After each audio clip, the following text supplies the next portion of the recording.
What if I told you the cPanel you just, solved to access your company portal wasn't keeping hackers out. It was actually deployed by the hackers to lock your enterprise security software out. It's wild, right? It completely flips our whole understanding of defensive friction on its head. It really does.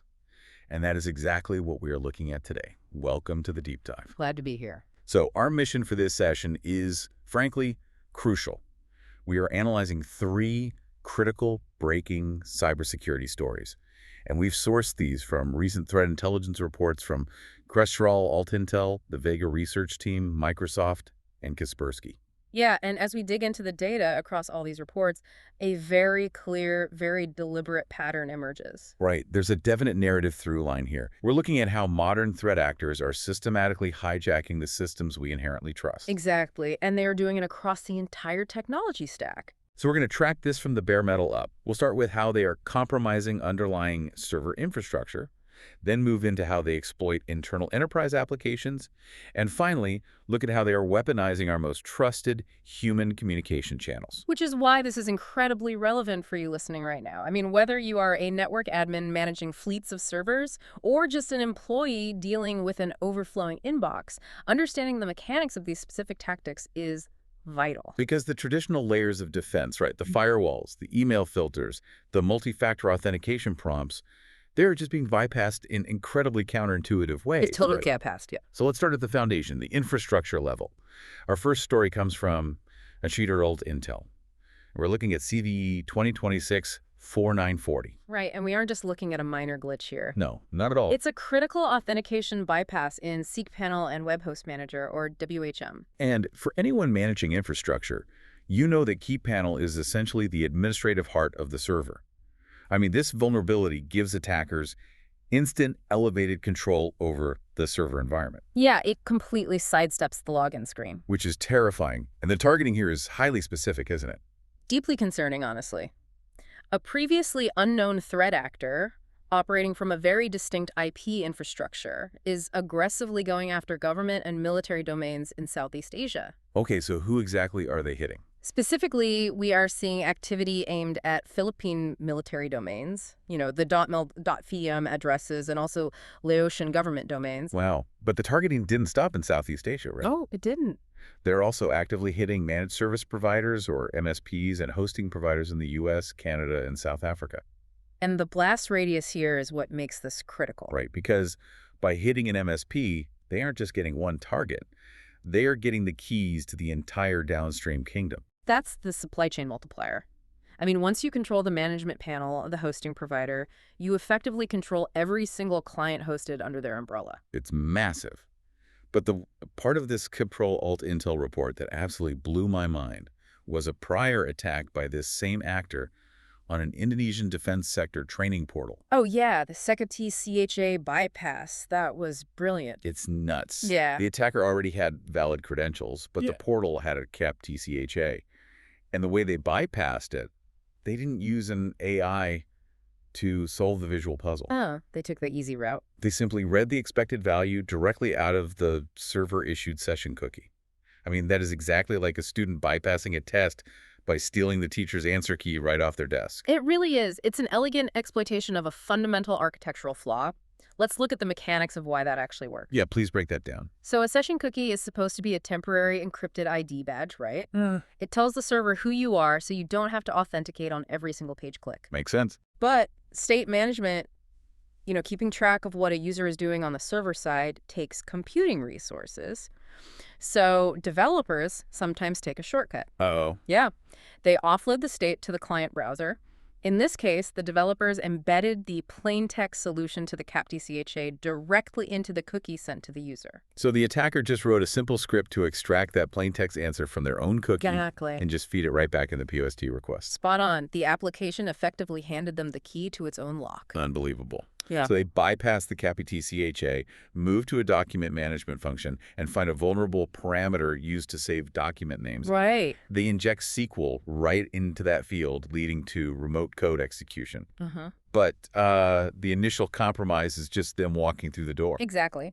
What they do next is how they build the fortress from the inside. Right. They deploy the Adaptive C2 command and control framework to remotely commandeer the endpoint. But an endpoint can be rebooted, right? Yeah. An IP can be blocked. So they built what Kroll-Alt-Intel calls a durable access layer to guarantee their persistence. They used OpenVPN, a tool called Ligolo, and embedded themselves using Systemed. Help us understand how this practically works for the attacker. I mean, why Ligolo over a traditional reverse shell? Well, a standard reverse shell is noisy and fragile. Ligolo is an advanced tunneling tool written in Go. Okay. Instead of just giving the attacker a command line prompt, Ligolo creates a robust, encrypted network tunnel. It effectively acts like a network switch inside the compromised box. Oh, wow. Yeah, this allows the attacker to seamlessly route their own local, heavy-duty hacking tools through the compromised server, scanning and attacking the internal network as if their laptop was physically plugged into the data center switch. That is wild. And they combine that with systemed persistence. Yeah, which is very clever. For the Linux admins listening, systemed is the very first process that boots up PID1. It manages all other services. Right. So by embedding their backdoor into systemed, the attacker weaves their malware into the server's core DNA. Precisely. Every time the server restarts or an admin tries to kill the rogue process, system just obediently resurrects the malware. That's terrifying. And they use this ironclad access to exfiltrate a massive corpus of Chinese railway sector documents. And that targeted espionage was really just the beginning. I mean, the moment this cPanel vulnerability was publicly disclosed, the floodgates opened for mass exploitation. Right. Within 24 hours of disclosure, Sensi's observed multiple third parties weaponizing the exact same flaw. It happened so fast. We saw threat actors deploying Mirai botnet variants to turn these servers into a zombie army for distributed denial of service attacks. With ransomware, too. Yeah, a new ransomware strain called Sorry being dropped on these boxes. The telemetry data is just staggering. The Shadow Server Foundation reported that by April 30th, they saw 44,000 compromised IP addresses actively scanning and brute forcing their honeypots. 44,000 servers weaponized in days. That is insane. Now, by May 3rd, that number dropped to 3,540. Okay, so quite a drop. What does that mean? Well, that drop suggests two things. Either automated remediation and patching are catching up, or the attackers realize the vulnerability is burning out and are moving their compromised infrastructure into deeper hiding. Probably a bit of both. Yeah. Either way, the practical takeaway for you is urgent. If you are running cPanel, the grace period is over. Apply the patches immediately and run the newly updated cPanel detection script to actively hunt for indicators of compromise and clean your environment. Okay, so that is the infrastructure layer. Attackers are hijacking the outward-facing foundation. Right. But once an attacker secures that durable foothold in the server, they aren't just sitting there. They immediately look for internal software with high privileges to move laterally. Which brings us to our second story, shifting to the application layer. Yes. We are looking at a critical vulnerability in Weaver Ecology, tracked as CVE 2026-22679. This is an enterprise office automation and collaboration platform heavily utilized in corporate environments, particularly in China. And this flaw carries a CVSS score of 9.8 out of 10. It is an unauthenticated remote code execution vulnerability. A nightmare scenario. But I have to stop here and push back on the nature of this flaw, because the specific endpoint they exploited was a path ending in double app debug method. Yeah, that's the one. Wait, Dubbo is a high-performance framework used for remote procedure calls. Why on earth did they expose a debug API to unauthenticated users on the public internet? I know, it sounds crazy. That's like leaving the bank's architectural blueprints and a master key taped to the front door. Why would enterprise-grade software be shipped this way? Well, it's the oldest tension in DevOps. It really comes down to the immense pressure of modern CI/CD, continuous integration and continuous deployment pipelines. Okay, go on. When engineers are building or troubleshooting complex platforms like Weaver Ecology, they need debug endpoints. It allows them to quickly test how the application handles various inputs without having to authenticate every single time. The intention is to strip these out or lock them behind strict authentication before the software goes into a production environment. But they leave the backdoor propped open, so they don't have to scan their badge every 5 minutes while building the app. Right. And they just forget to lock it when they ship. That is exactly what happens. It's an oversight born of developer convenience, and threat actors systematically hunt for these forgotten endpoints. Unbelievable. According to the National Vulnerability Database, attackers can reach this expose debug interface and craft specific POST requests. Okay. By manipulating the interface name and method name parameters, they can trick the application's command execution helpers. This effectively allows them to run arbitrary commands directly on the underlying operating system as if they were an administrator. Completely bypassing all standard security checks. Exactly. And the Vega research team provided a timeline that shows just how fast attackers weaponize these oversights. Patches for this Weaver flaw were shipped on March 12th. Right. The earliest evidence of active in the wild exploitation began around March 17th. 5 days. I mean, that completely destroys the old school mentality of patching on a monthly cycle. It really does. Mhm. Vega also gave us a fascinating look at the trial and error reality of hacking. Intrusions unfolded over about a week of operator activity. Yeah, it wasn't just a one-click success. Right. They saw the attackers verifying the remote code execution. Then they attempted 3 failed payload drops, tried to pivot to an MSI implant that failed to install, and finally made short bursts of attempts to retrieve PowerShell payloads from their own infrastructure. It's like watching a burglar try different lockpicks until they find the one that turns. Exactly. But what really stood out to me was the camouflage they used once they got the payload to execute. Oh, the psychological manipulation of the SOC analyst. Yes, they named their malicious MSI installer fanwise0324.msi. And Fanway is the romanized Chinese name for the Weaver software itself. So imagine you are a security analyst staring at a dashboard of running processes all day. Alert fatigue is a real thing. Very real. If you see a file named after the very native software that is supposed to be running on that server, your brain naturally filters it out. It blends right in. Yeah, you just assume it's supposed to be there. Meanwhile, the threat actor is running discovery commands in the background. Wummy, ifconfig, task list, quietly mapping out the internal network while disguised as a legitimate administrative process. If you want to hide in plain sight, you wear the uniform of the environment. Exactly. For anyone managing Weaver ecology instances, you have to apply these vendor updates today. Furthermore, security researcher Karim Orek has provided a Python-based detection script. Right, that's super helpful. It proactively checks if that susceptible debug API endpoint is accessible on your system. Run that script to verify your exposure before an attacker does. Definitely. So we've seen how threat actors dismantle trust at the foundational infrastructure level and how they camouflage themselves to exploit our trust in the internal applications we use. Yeah. But let's take this to the final layer. What happens when attackers bypass software entirely and hijack the ultimate form of trust? You mean human psychology and legitimate communication infrastructure. Exactly. This brings us to our third story. This is where we see attackers camouflaging themselves not as native files, but as your own HR department, and they are using the world's most trusted internet backbones to deliver the attack. Right. Our third story comes from Microsoft, detailing a massive credential theft campaign they hit in mid-April. And the scale is just wild. It's huge. They targeted over 35,000 users across more than 13,000 organizations in 26 countries. And mostly in the U.S., right? Yeah, 92% of these targets were in the U.S., with a heavy focus on the healthcare, finance, professional services, and technology sectors. And the lures they used, they completely abandoned the old playbook of poorly spelled emails promising lottery winnings. Right, none of that. They heavily leveraged psychological pressure. They used code of conduct-themed lures. The display names were crafted to induce immediate panic. Things like internal regulatory COC or team conduct report. Yeah, that gets your attention. And the subject lines warned the user about non-compliance case logs.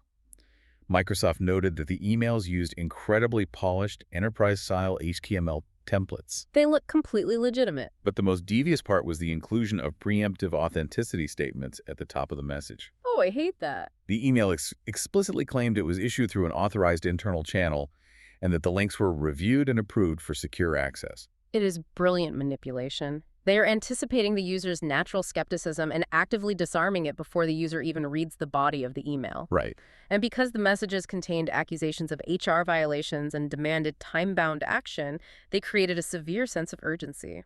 When an employee is panicked about a potential career-ending violation, their critical thinking skills plummet. But the mechanics of the attack chain contain the most incredible irony of this entire deep dive. The KPCHA. Yes. In the first story, we talked about attackers bypassing a KPTCH on an Indonesian portal. Yeah. In this Microsoft campaign, the attackers are doing the exact opposite. They are forcing the victims to solve a KPCHA before they can even reach the fake sign-in page. Wait, why would an attacker purposely put friction in front of a victim they're trying to trick? Because of the KPTCA paradox, the attackers aren't trying to keep the human out. They're using the KPTCHA to keep your enterprise automated security scanners out. Let's break that down mechanically for the listeners. Okay, so when a suspicious email hits your corporate inbox, automated security tools like secure email gateways scan the links. Right. They follow those links and analyze the destination page for malicious code or fake login forms. But if the attacker inserts a KPTCHA in the middle of that redirect chain, the automated scanner hits a brick wall. Because a bot cannot solve the visual puzzle. Exactly. Because the scanner can't see the malicious payload on the other side, it assumes the link is just a standard protected web page and marks it as benign. Wow. The attacker is weaponizing our own defensive concepts against us to guarantee delivery. So the automated scanner gives it a green light. The panicked human victim solves the KPTCHA, proves they are human, and then gets served the adversary in the middle or ATM phishing page. And this is crucial for listeners to understand. This isn't just a fake web page recording your password. Right. No, it is a live reverse proxy. The attacker server sits in the middle, relaying the real Microsoft login page to the user. When the user enters their password, the attacker intercepts it. What about MFA? That's the scariest part. When Microsoft prompts the user for their multi-factor authentication code, the user enters it, and the real Microsoft server grants access and issues a valid session token. And the attacker just grabs that, And the attacker intercepts that session token in real time. bypassing MSA entirely because they stole the cryptographic proof that MFA was already solved. Yeah, exactly. And this isn't the only way they are evading detection. Microsoft also highlighted a massive 146% surge in QR code phishing between January and March. 18.7 million attacks. Yeah. And the mechanics of a QR code attack are fundamentally about shifting the battleground. Exactly. You can't just hover over a QR code to check the destination URL like you can with a traditional hyperlink. Right. They are like a digital black box. When an attacker embeds a QR code into the body of an email, they are forcing the user to pull out their personal mobile phone. And scan it. You scan it and you move the attack from a heavily monitored, protected corporate desktop environment onto an unmanaged, unprotected personal device operating on a cellular network. It completely blinds the corporate security team. Totally blinds them. But to really understand how these massive phishing blasts, whether they use CAPTCHAs or QR codes, are actually reaching user inboxes without getting immediately flagged as spam, we have to synthesize the final piece of the puzzle. Right, from Kaspersky's recent data. Yeah, the infrastructure abuse. Kaspersky found that attackers are heavily stealing AWS access keys. But they aren't necessarily using them to steal data from Amazon servers. No. They're using those keys to hijack Amazon Simple Email Service, or Amazon SES. But wait, if they're sending these phishing emails through Amazon SES, wouldn't standard email authentication protocols like SPF or DACAM just give them a free pass? Because the emails are genuinely coming from Amazon's IP addresses. Yes, that is the fatal flaw in how we do email filtering today. Oh, man. Protocols like SPF Sender Policy Framework and DKIM Domain Keys Identified Pale are cryptographic mechanisms designed to verify that an email actually originated from the server it claims to be from. Right, they check the origin. But because the attackers are using an AWS key, they are legitimately signing their malicious emails with Amazon's cryptographic keys. The emails pass all SPF, DKIM, and DMRC checks perfectly. They originate from highly trusted, reputable IP addresses that aren't on any threat intelligence block lists. As Kaspersky noted, attackers are completely avoiding the effort of building dubious domains from scratch. They are simply leveraging infrastructure that both users and security systems have already been trained to implicitly trust.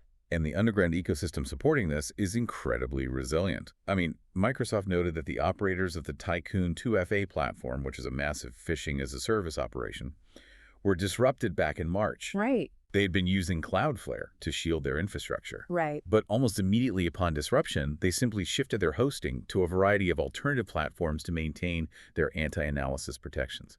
They operate like agile, legitimate software businesses, constantly updating their evasion tactics to stay ahead of defenders. The practical impact for you listening is profound. Hmm. Implicit trust in an email's origin is fundamentally broken. Completely broken. Just because an email passes SBF and DKIM checks, just because the display name says it's from HR, and even if you have multi-factor authentication enabled on your account, you are still highly vulnerable to these adversary-in-the-middle attacks if you engage with the payload. Trust must be continuously verified at the user level, not blindly assumed by the system. It requires a paradigm shift in how we approach security training. We can't just rely on hovering over links anymore. No, those days are over. So let's pull all of this together. We've been on quite a journey on this deep dive. We really have. We've seen how threat actors are systematically dismantling our digital trust from the bottom up. At the bare metal infrastructure level, they are exploiting foundational software like cPanel, utilizing tools like Ligalo and System to weave durable, hidden access layers deep into the server's core. Right. At the application layer, they're exploiting the forgotten realities of DevOps, hijacking debug APIs and tools like Weaver Ecology, and camouflaging their malware to blend into the native environment. Which is just terrifying. And finally, at the human and communication level, they are hijacking trusted Amazon cryptographic signatures and using CAPI-TCHAs to blind our enterprise security scanners while they steal our session tokens. Which leaves us with a critical and frankly unsettling question based on everything we've analyzed today. What's that? Well, we've seen attackers weaponizing CAPI-TCAs to block our automated security bots and successfully leveraging Amazon's trusted infrastructure to bypass our email filtering rules. Right. If the bad guys are successfully weaponizing the very tools and trusted infrastructures we built to protect ourselves, are we approaching a horizon where our automated security solutions are actually our biggest blind spots? Wow. Will the future of cybersecurity require us to actively unautomate whom and what we trust? That is a fascinating point. It really makes you look differently at how we grant access across our organizations. I mean, if the very mechanisms designed to verify identity are being used to spoof it, the concept of a perimeter isn't just dead, it's actively working against us. Well, thank you for joining us on this deep dive. Stay curious, stay secure, and we'll see you next time.